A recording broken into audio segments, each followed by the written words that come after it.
the city on this grants program, and I'm also a producer and educator about town. So I will share my screen. Oh, is someone else here? Go ahead and let people in, Zoe, as they come on in. So don't worry about that. I will take care of that for you. Thank you.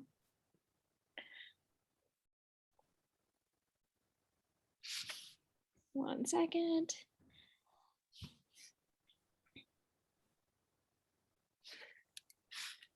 Never seen that before.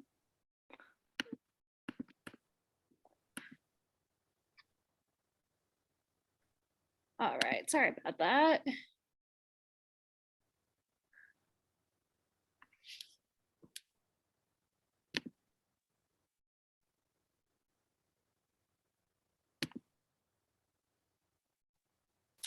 When the entire city goes remote and everything gets very slow. Here we go.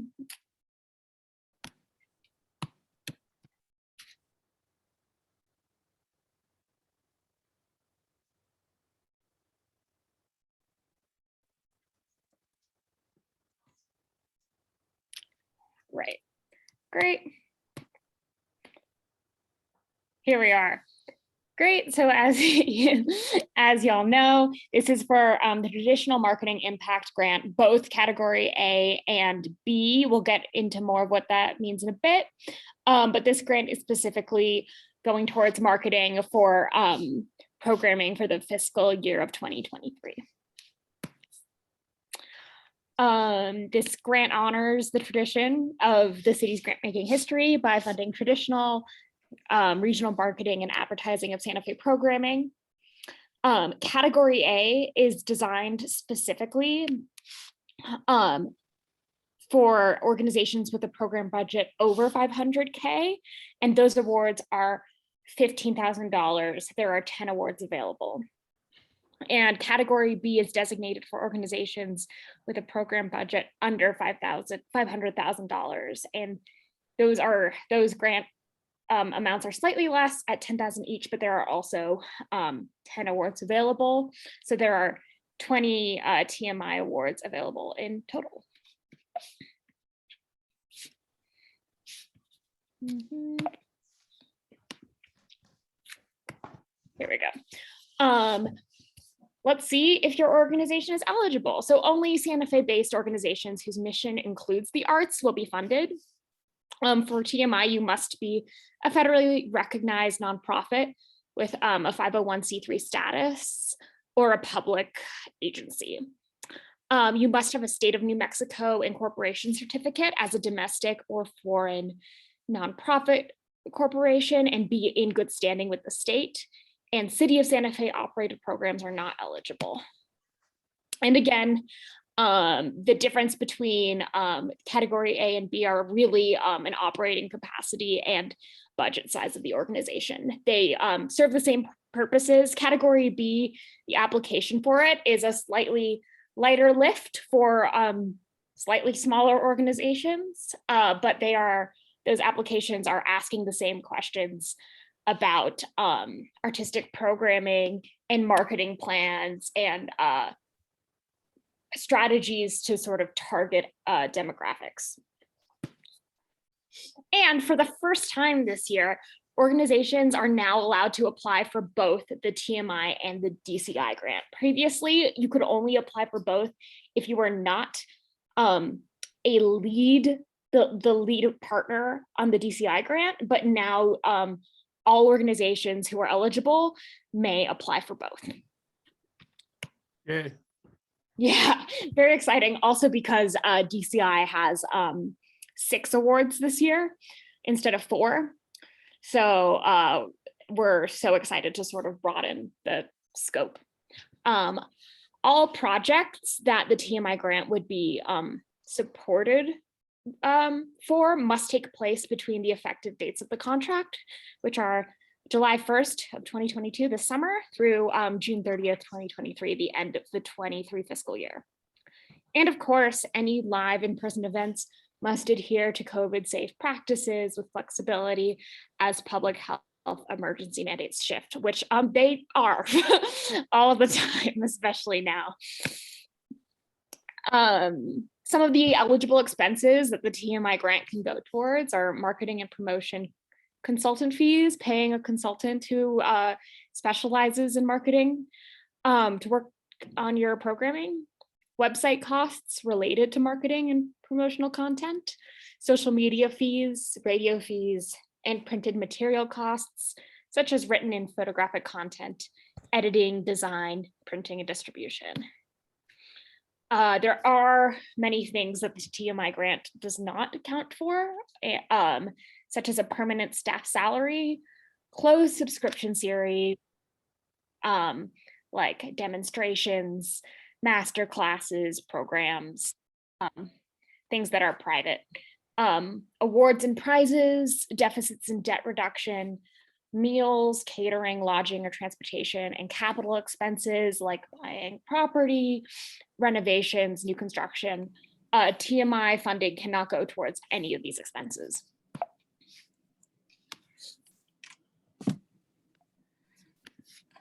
Great. Scholarships and fellowships are also ineligible. Any sort of tuition assistance with a college, university, or any other sort of post-secondary formal coursework, or projects that are a part of an academic degree program. Funding cannot go towards fundraising or insurance costs related to the ongoing employment of organizational staff. This is a project marketing grant that should go towards the marketing of a specific program in the coming year. As for the scope of services that organizations as the contractor must provide, they must advertise, publicize, and promote Santa Fe as an art center through presentation and production of the project. And we're really looking for a marketing emphasis that targets local, regional, and national demographics through strategic media coverage and placements that emphasize those markets. And we love when organizations target markets in New Mexico, but also in Arizona, Texas, Colorado, California. We've seen that a lot of organizations with digital programming have been able to target audiences all over America and internationally, and that's been super exciting. Contractors must also encourage the cultural development of Santa Fe by maintaining high standards of artistic excellence, as demonstrated by an ongoing series of performances, exhibitions, services, what your organizations do. And we also look for administrative competency through planning, quality programming, and realistic budgeting.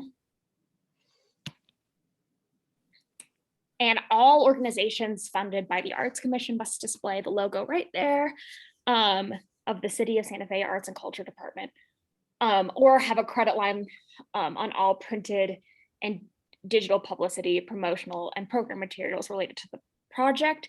Unfortunately, failure to include the logo can result in the termination of the contract and the revocation of funding. As far as contract requirements, beyond that, organizations will be required to provide a final report that has statistical and demographic information about the project, as well as a qualitative assessment of the execution of the program. The final payment will be withheld until the final report is submitted to the Arts and Culture Department. So throughout your time on the contract, you will invoice the department for parts of the grant, and that the last chunk that you request will not be available to you until the final report is submitted. Organizations are required to submit reports through GoSmart, which is the same system that we use for the application for the grant. And those will be due on June 12th of 2023. We need that sort of cushion room to get our ducks in a row before the end of the 2023 fiscal year. There is some flexibility with organizations with programming in June, but there are no exceptions for us to receive the final report beyond June 30th. And failure to submit the report will deem your organization ineligible for funding from us for 5 years from the due date of the report. Payment is made after services are rendered, and partial payments may be requested, and staff reviews all requests before payments are made. And we ask that separate financial records related to the funded project be maintained by the lead organization. These records must be kept on file during the contract period and for a minimum of 3 fiscal years after the end of the contract. And records are subject to local, state, and federal audits at any time. And as far as audits go, organizations must submit an annual 990 form. It's a part of the application to maintain eligibility, and there are no exceptions. As far as the application itself and what we look for and what the panel, what the panelists look for and how we rank everything are sort of 3 main points: artistic excellence, marketing impact relevance, and culture connects and sustainability. Artistic excellence is based on the programming and whether your organization, we see an ability to produce good marketing materials. And also, it's sort of like a 2-hander of robust programming and good marketing materials. And the marketing impact relevance is on your marketing plan itself and your ability to strategize on reaching target audiences for your programming. And we look on ability to market within the city, ability to market outside the city, and how you will use different types of earned, owned, and paid media to get your marketing out. We look for a good mix of printed, social, and digital marketing. Yeah. And then as far as culture connects and sustainability, the Department of Art and Culture published a sort of cultural roadmap, I believe 1.5 years ago, correct me on that, Armenia, but it's about how your organization strives to be an equitable place and reflect the community that makes up Santa Fe, and how your programming maintains, nurtures, and attracts professional artists, staff members, and also audience that make up and accurately reflect the Santa Fe community. As always, just on that point, the Culture Connects roadmap was established or created in 2016. That roadmap can be found on our website with a link. It is quite a lengthy document, so there are multiple parts that you can download and review if you'd like to do that. And you can find that on the Arts and Culture Department, City of Santa Fe website. And we will provide that link also to you. It also is included in your application and in the constant contact that you received. But if you need that link, we'd be happy to provide. Thank you. Evaluation and how that happens. Our team compiles a panel based on city staff, community members, or other people in town that represent specific knowledge or experience in arts, nonprofit administration, marketing, and promotion. And the panel will review all the applications prior to attending our meeting. And at the meeting, each application will be discussed based on the criteria I just went over. So every panelist comes in with their rankings, and then through conversation changes, and the highest 10 ranking applications are the ones that are awarded. There have been cases in the past where not all awards have been distributed, but likely the top 10 that rank will be awarded. And yeah, it's all based on the criteria I just mentioned. And we do look for applications that are complete and that we don't allow missing material to be submitted after the deadline. So please be in touch with me through the email address that you contacted me for this link. If you're having trouble uploading things or have questions, just to make sure that your application is ready to go and full and complete for that meeting. This is a checklist. This checklist is also in the application. So at the end of you filling your application, you'll have this whole list to make sure that you've got everything.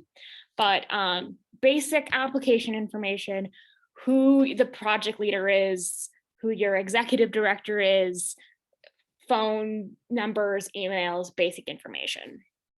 The project narrative is sort of a abstract of your programming, and the project budget are the financials that is the breakdown that will make that narrative happen, with another paragraph that sort of explains how and why you've allocated finances the way you did.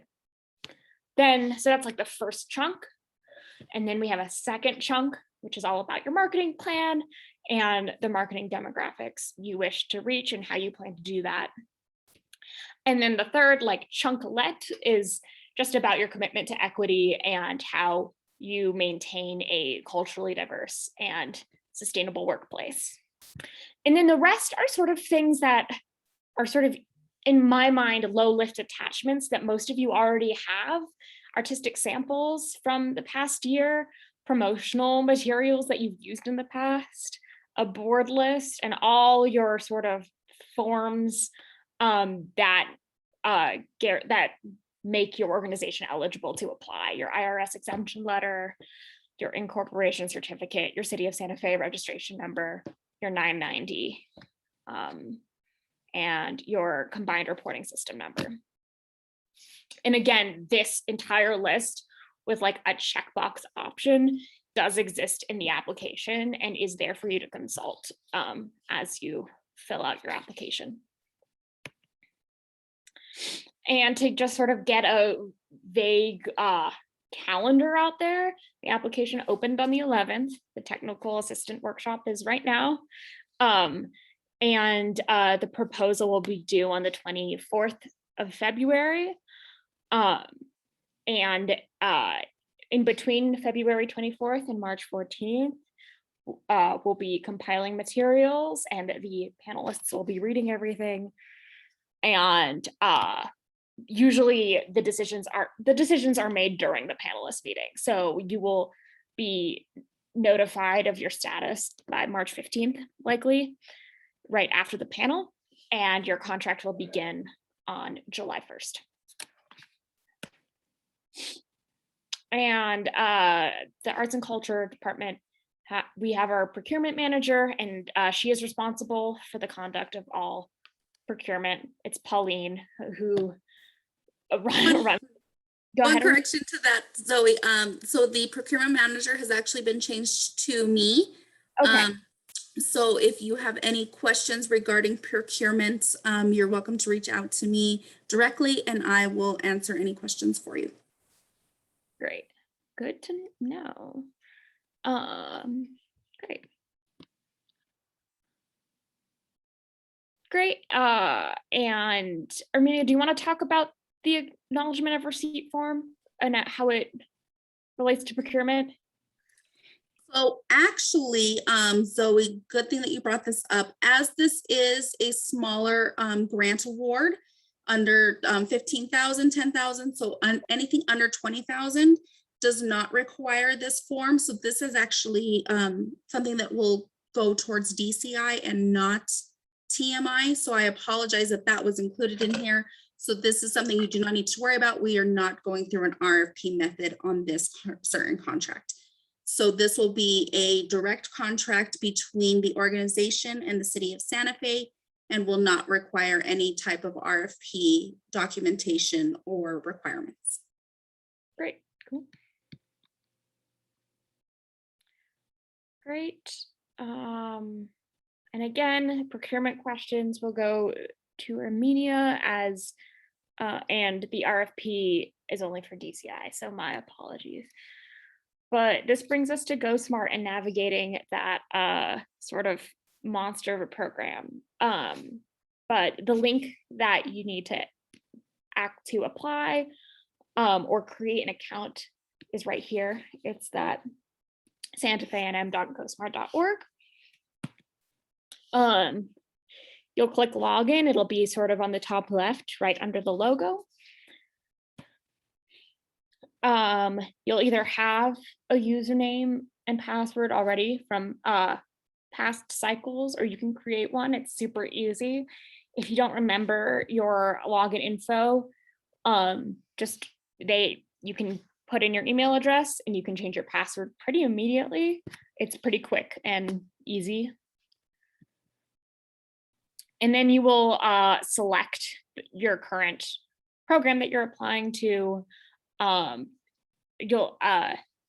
Traditional marketing impact FY 2022 through 23, category A or B. You should have two options. One is to start your application and fill it in as you go. You can also access the application as a PDF. And that's downloadable, easy to share, and just has all the information so you can work on your application in a program that isn't Go Smart if you're collaborating with a few of your colleagues on it. And it is due at 5 p.m. on February 24th. It's not due like midnight, so make sure to get it in. I recommend submitting a few days before the deadline, just in case of any sort of last minute glitches or confusions. But yeah, it's 5 p.m. on the 24th. Great, and this is what the preview will look like as a PDF, and it'll say all of that information at the top, and then again on that right where it says application information, it's literally just lists everything you'll have to put in the application. And then Start will open the application and you can begin answering questions off the bat, and all of those like bullet points are clickable and will bring you to different parts of the application. As far as uploading support material, that's sort of the last thing on the application. And there are two ways to do it. You can either upload it through this page. You can also add it to a media library that's on a tab at the sort of top of the page and just attach it at this point. Both work. And we don't have a preference on the back end, but if you have a preference or are going through and think one is easier for you, either work for us. And if you have any questions, just send me an email and I'm happy to help pretty immediately. So yeah, we have a new email address this year to sort of streamline communication between all of the applying organizations and me, Pauline, and Armenia, which is ACD Arts and Culture Department .cifp cultural investment funding program at gmail.com. And if you send us an email there, all three of us will see it. And we also have clear office hours this cycle. So if you are like, why am I not getting a response? You will definitely get a response during these chunks of time. Those are Mondays, 8 a.m. to 11 a.m., Wednesdays, 12 p.m. to 2 p.m., and Fridays, 8 a.m. to 11 a.m. For me, I believe Armenia might have additional hours there to sort of cushion that time, but feel free to send us an email. And I do apologize for this round. I noticed like 10 minutes before the meeting, a few people went to spam. And so I like had just sent out the link. We're working to resolve that. And other than that one sort of glitch, we are checking all the time, and we will now check spam all the time. So yeah, that's pretty much it. I'm going to stop sharing my screen. That will allow us to open up the floor. This was a quick presentation, but does anyone have any questions for us that we can help you answer today at this time? If you need some time to go over what was presented today and submit questions at a later time through that email address, that is open to you as well. But if you have any questions now, we're ready to answer questions.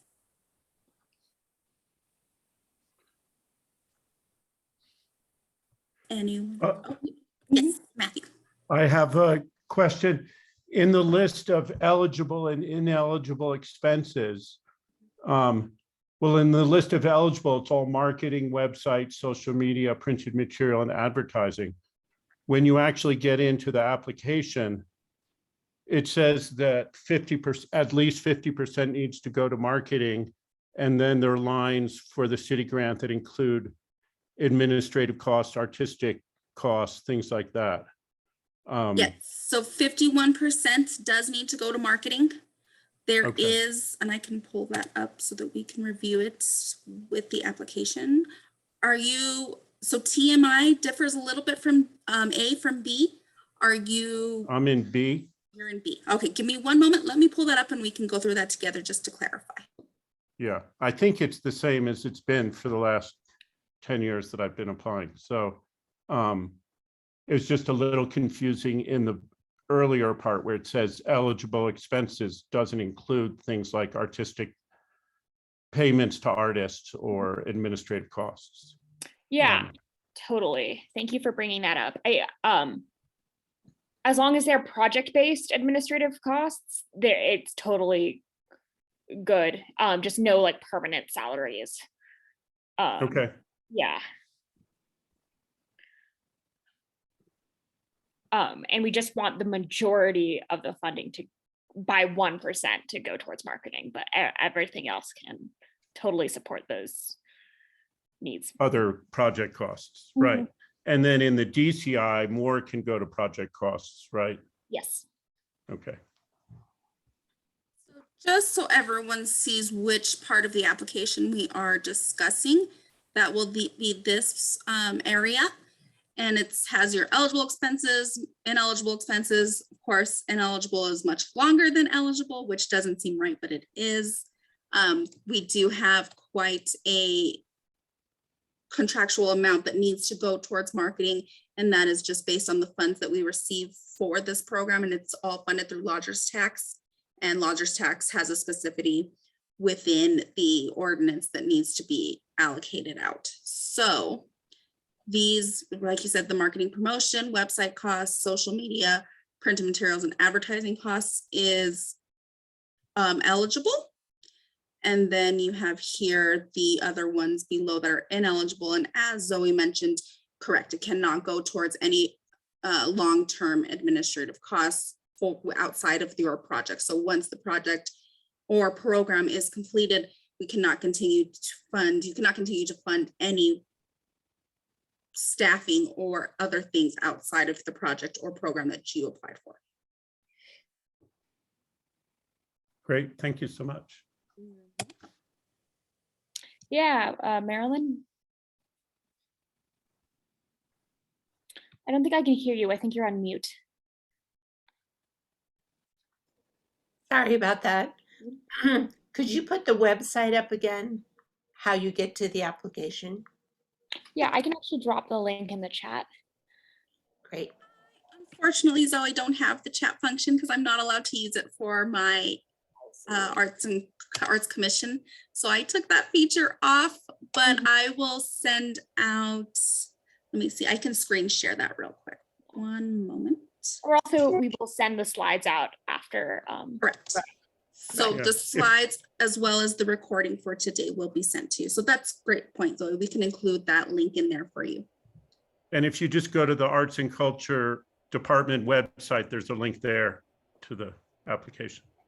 And while we are on that topic, I can also show you what are how our page navigates and show you what that looks like. So give me just a moment. I'll pull that up.